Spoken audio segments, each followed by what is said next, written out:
Just back to the fire code for a second.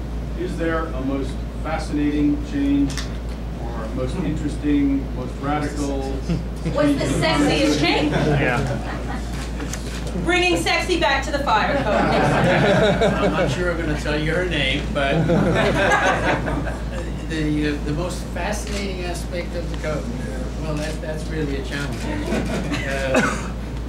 I think Julian could probably tell you lots of things he found fascinating because he created them and he drafted them. And but I would say the most important thing that strikes me as a lawyer and a commissioner is that every 3 years we do a review of the code so that it cannot happen that it will go many, many years and only in response to a crisis does it get amended. It will be thoughtfully reviewed with a view towards keeping it current. And that, I think, is enormously important. You don't often see that kind of thing written into codes. And this is a wonderful provision. So I was kidding you.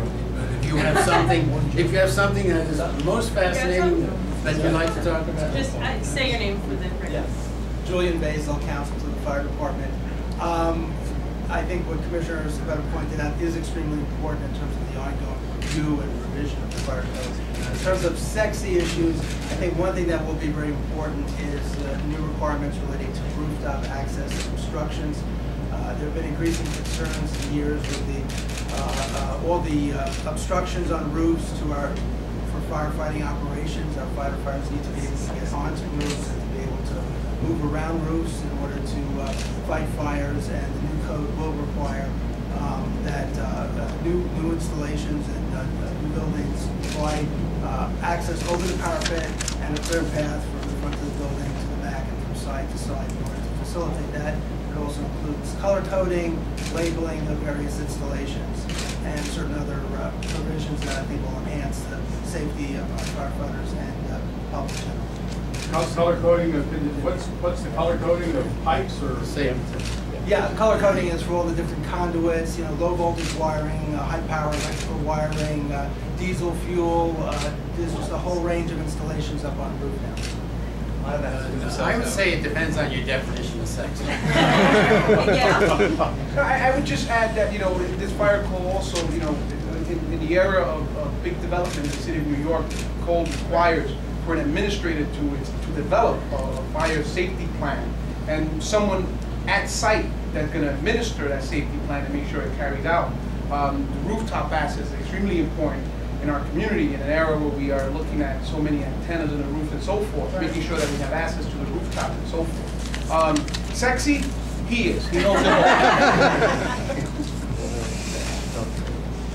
Can you give some more specific examples of what existing buildings might have to change?